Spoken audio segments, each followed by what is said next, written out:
Hello and welcome to this pre-recorded video on how to make a top table arrangement. For this you will need a funeral tray and a block of foam to fit, and also a bucket of water to soak your foam in due course. I'm using wide pot tape, you can use the narrow if you prefer. I've also got my Florist scissors and a knife to cut my foam and chamfer the edges. I've got a variety of greenery. Some of it is quite loose and flowing and others are more sturdy, so it's always nice to include a variety of greenery. It just adds visual interest, and each bit of the green does a different job. So the asparagus fern here and also this willow I've got has a lovely draping quality, and that will look fantastic draping over the front edge of your top table. And then for a bit more solidity and some firmer lines, I've got some more robust and rigid greenery.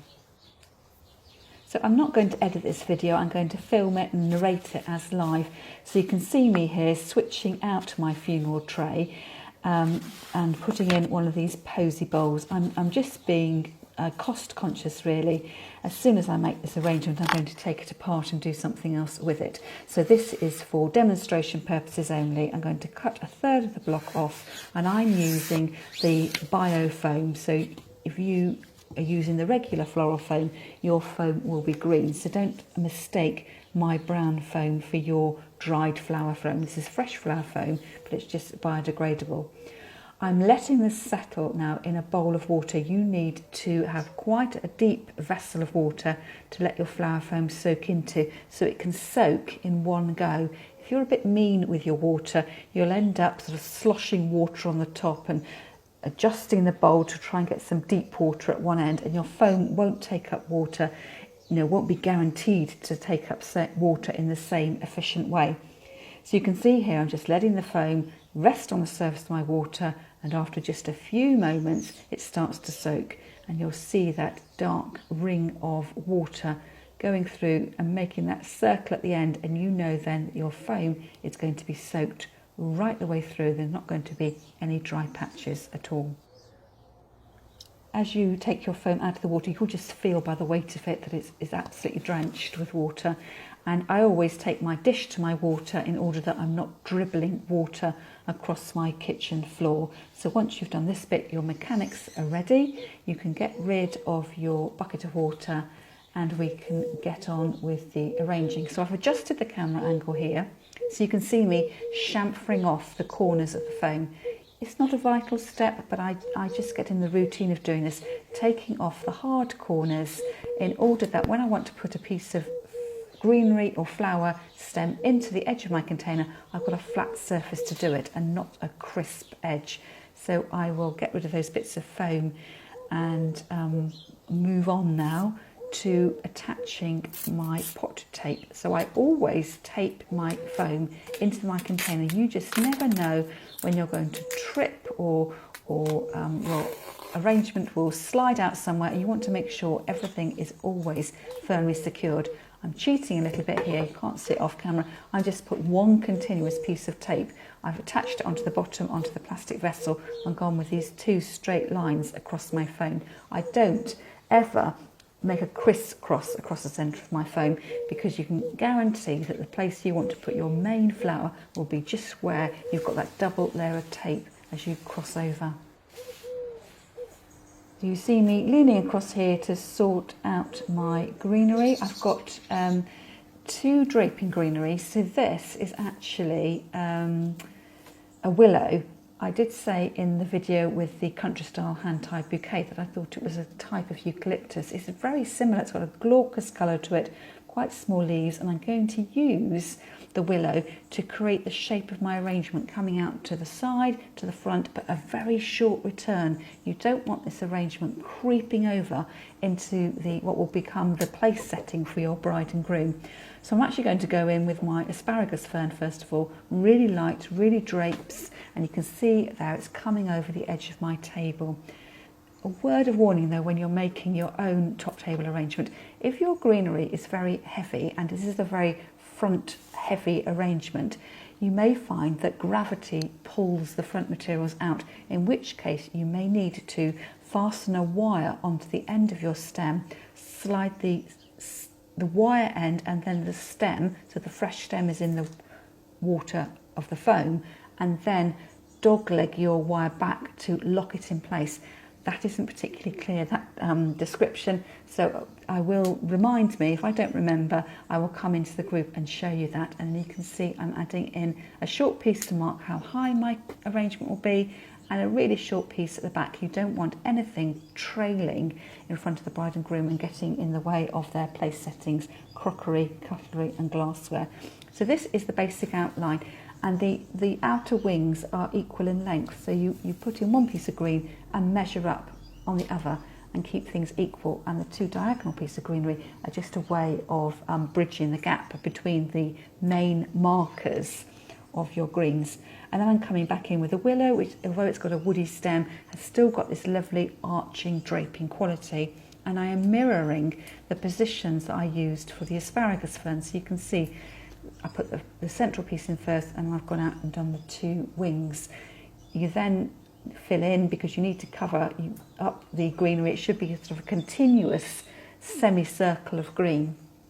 So you can start to put in more and more pieces, and you'll see me each time measuring up. I hold up the greenery, decide where it's going to go, and from there decide how short to cut my stem. And I just push the stems into my foam far enough that they lock in and don't slide out. It's probably a couple of centimetres. You don't want to be pushing all your stems in to the middle, because when you come to put your flowers in, you won't be able to position them where you want to, because there'll be, you can imagine all the woody stems will be interlocking inside and you won't have any room left. And I've put a bushy bit of the willow in the top again to support that central area. So whatever I do on the outer edge, I try and bring that greenery into the centre of the arrangements as well. So then I'm coming in with my woodier greenery. It's got a more robust leaf, a leathery leaf, a lovely shine on it, but it's got, again, a glaucous nature on the back, which ties in quite well with the willow. And following the same pattern, a piece at the front, a piece at the side, and make sure the two side pieces are similar length. And then filling the gaps in the middle with the two offset pieces. And you can see with the piece I've just put in, I'm just raising the profile up a bit. If you put everything down flat, you're not going to get a 3D coverage of your flower foam. So you will need to, once you've got your base pieces in, start to raise your greenery up a little bit, so it leads up to that central focal area of your design. I'm putting in some shorter pieces. These were the leftover bits of leaf from the other sections I trimmed off, because they are very helpful in covering the back of the design and creating just a short return is what I'm saying, so it doesn't travel across the table. I'm working with a limited amount of green at the moment, so yes, I do need to put more greenery in, a bit here and a bit over there. And of course, when you come to make your own arrangements, you'll have worked out by creating a list and planning out what you need. I just happen to be taking advantage of the greenery that I'd bought in to make the hand-tied country style bouquet that I showed you, and I thought rather than waste the greens, I would repurpose them and put them to good use. So I am starting to fill out those gaps with some of the ridged greenery I've got, and actually with that last bit of green, the greenery had a natural arch to it, so I'm going to actually put it in upside down. That's what I'm showing you now. If you have the glossy leaf, just for this particular bit of greenery, the arch, I always go with the arch. You might want to use the top side, the nicer side, the glossy side of your greenery, but go with the natural arch of your greenery. And I think it looks quite nice actually, that difference between the top foliage, which is quite shiny and leathery, with the calmer, glaucous, ridged nature of the leaf that I've put underneath. So again, really starting to build out on the profile of this design. It is heavier and fuller on the top, and then peters out to this lovely arching nature of the willow and the asparagus fern as well. So it just sort of disappears into nothing. So from this angle, I'm showing you the profile that I've achieved. It is a front heavy design. You need to be so careful about balance. So we talk about actual balance. That is making sure your arrangement isn't going to topple over on the front of the table. And the way to do that is to counterbalance all that long green at the front by putting in some chunky, woodier stems, some bushy bits right close in at the back. You really do need, I can't stress it firmly enough, you really do need to weight down your arrangement. I'm going to add my flowers in next, so you'll recognise these from the tied country style bouquet that I used. So I've got my stems of larkspur, I think it was from memory. The purple stems, lovely spike form, quite linear. So I'm adding these in at the edge of the arrangement, mimicking the position of the first piece of asparagus when I put one into one side and then match up the length and put the other in the other side. I think that one on the left-hand side is a bit tall, and from memory, I think I go back in and adjust that. And then the position at the back. And you can imagine if you drew a line between these bits of the larkspur, that's sort of the maximum extent of your flower. But it does depend, you know, if you've got a top budget and you're putting flower and everything, you just go for it. You just need to get a pleasing shape that drapes over the table and does not fall over the table because it's become too front heavy. So I've got a beautiful dahlia here, pink dahlia, so that's going in as my focal flower. Did you notice how short I cut it? So that's facing slightly towards you, towards the camera. It's probably put in at a 45-degree angle, and I've got a smaller pink anemone behind. You can't see that, but that flower there is for the bride to look at as she's tucking into her wedding breakfast. I'm then going to come in with my dahlias. So I've got a variety of white dahlias. Some are more pom-pom form and some are slightly more open. And I'm going to create this lazy S, sort of a gently curving line leading from that pink dahlia down to the tip of the purplish, the pinky purple larkspur. So they're not in a dead straight line, they're just having a gentle curve weaving through the front of the arrangement, and not forgetting that this arrangement, although it's got a short return end on its long side, it still does need a bit of flower there, and you'll see that gives you a bit of depth and definition to your arrangement, so it's not just front facing. You're giving the sense that it's got actual balance, it's not toppling over, and real balance as well. I've got those the wrong way around now, but I don't want to re-record that bit.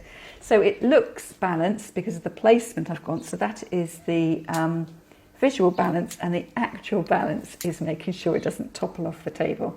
So with my alstroemeria, I decided that it was quite a heavily flowered alstroemeria, so different from the varieties you get in the supermarket.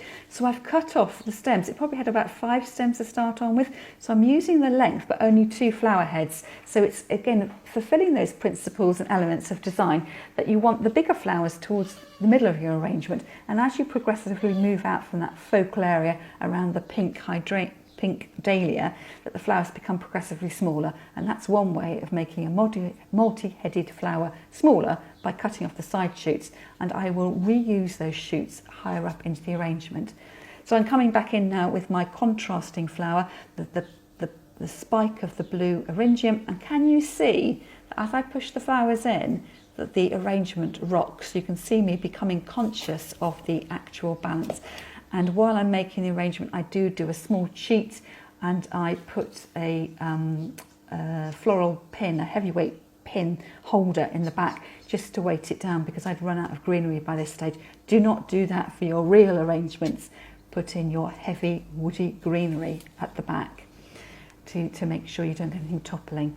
And then I'm coming in with my alliums. These are lovely because they've got a long straight stem and these little heads, and they nod around. So when we're working on our focal area, it can become quite a solid area. So it's nice to be able to counterbalance that with something with a bit of natural movement that will, you know, nod around in the breeze, you know, and as people walk past the table. It's not a static arrangement. You've got this element of natural movement, which is really pleasing to the eye. Before I started placing these alliums in, I did actually count them out. So you'll see on the right hand side, I've got 3 placements. My smallest one to the outside edge, and the biggest one, which is standing next to the dahlia. And I do the same for the other side. I've got 3 placements, and you can see I'm sort of lifting it across to see how long I cut the flower on the other side and mirroring it. So there is an element of symmetry. I'm not being 100% symmetrical because my garden style flowers do not have symmetrical character. They're not identical flowers. If you were doing this with roses or gerberas, you could get more of a symmetrical look because your flowers are, there's very little difference in their size. So I am coming down to the centre now, so working through that flower, so that flower has gone everywhere, and that's part of giving me a harmonious look to my arrangement, because I've taken the flower right through the design, so it's not just confined to one area. And you'll see at the end when I show you the sort of round tour of this arrangement that these alliums do poke out a little bit, so they're like an extra layer. I haven't got all my flowers compacted down to be at the same height. They rise above, the smaller flowers rise above, and as if you want to have the butterflies flying in between. And actually, as I was using these flowers, I did have hovering insects buzzing around. I think they were probably honeybees taking a real interest in the nectar on these natural flowers. And then coming in with my my multi-headed spray there, and you can see, even though it's a tiny flower, it's got quite a lot of blossoms on it, and it's really good at filling out those gaps. So all the time, especially as I'm watching this through the camera lens now, you can see where where you need to add in more flowers, where your gaps are. I've decided that to move something around, to move the dahlia upperlet. So there's no problem with repositioning your flowers, but to do it as little as possible, you'll be able to get a better look because you'll be standing back the whole time. I didn't want to have my bottom into the camera the whole time. So you take the opportunity of standing back and thinking before you add your flowers in. But as I say, the scope to move them around, but if you start moving around all the flowers, you'll end up with massive holes in your foam, and your foam will start to crumble. And then just when you think you've got that greatest placement, the flower will fall out of position. What I'm doing here with the stem of the white spray there, I just felt that the spray was too heavily flowered and could benefit with being thinned out a bit. So I've taken my scissors and I have just gone in and cut off a couple of branches. You can't tell from this angle at all, but it just makes it visually more pleasing. I haven't got a really heavy blob of white off to one side. I'm coming in now with my next white spray of flowers. And again, you can see me sort of ending, I twist and turn the flowers because I'm measuring, so I'm sort of imagining where they're going to go and then cutting by eye. So I'm not actually getting a tape measure out, I'm just doing all this by eye. I've got quite a lot of these white spray flowers, so I'm going to again dot them throughout the whole arrangement, and they will be my unifying flowers, as were my alliums, and they will start to fill in any obvious gaps. And I'm sure as you're watching, you'll be thinking, is she going to place a flower there? Where would you place the next flower? And if I had loads and loads of flowers, yes, I would make more of a sort of skirting element around the bottom of the arrangement. In fact, probably where I'm about to head in now. So you do need to, when you're planning these larger scale arrangements, really think about the value of your flower, not the monetary value, but the visual value of your flowers. And have you ordered enough flowers to give you the look you want? Because on your wedding day, when you're doing your DIY wedding flowers, you don't want to be making do on the day. You have your practices beforehand, but you want to get it right on the day. So you need to get your notebook and pen out, your list, and write down every single flower that you use. And if you think you're going to be a bit nervous, you're going to run out of things, factor in a few extra stems so you do have something to play with. So I'm putting in a scabious there. By this stage you can see I was recutting the stem because the length wasn't quite right, but I'm actually struggling to get the stem in a little bit. Yes, I'm arranging quite a large arrangement in only a third of a block of foam. You will be using a full block of foam because it'll give you more space and you won't need to be skimping. I'm very short on foam at the moment because I haven't been able to get out to my wholesaler recently. So I'm putting that flower in there, and you've got to make sure that all your flower ends are in the foam. It sounds obvious, but you can't just place the flowers and hope that they're touching in the foam. So from beginning to end, this arrangement has taken 20 minutes or so. So I'm just showing you now the finished style so you can have a look from all angles. So we've got the focal area around the pink dahlia. You can see the shape there, it's flowing nicely over the table. It could probably do with a few more flowers around the bottom edge. You can see the short return end there, and the pink cosmos daisy, the gift for the bride as she's sitting eating her wedding breakfast. and you can just see a sneak peek there of my metal pin holder. That was an emergency measure just for the purposes of filming. Do not do that in your real arrangement. Make sure you've got some woody greenery, some bushy, heavy woody greenery.